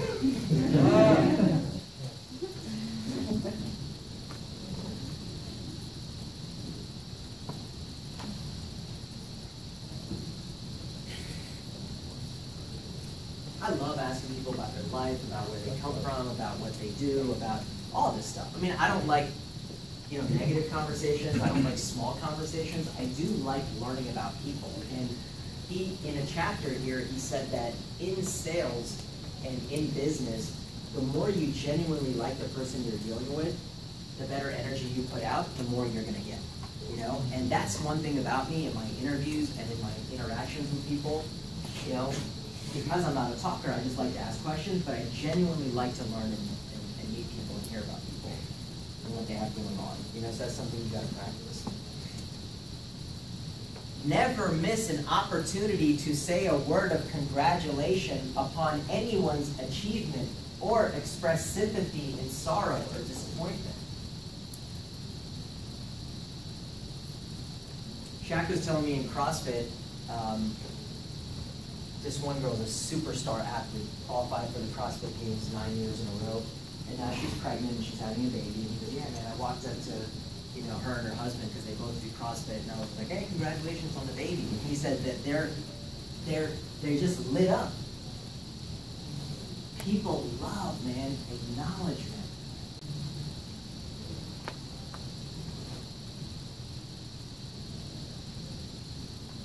Give spiritual strength to people, and they will give genuine affection to you. What do you think that means? I really don't know. That's why. Pray for him, listen to him, give him hope.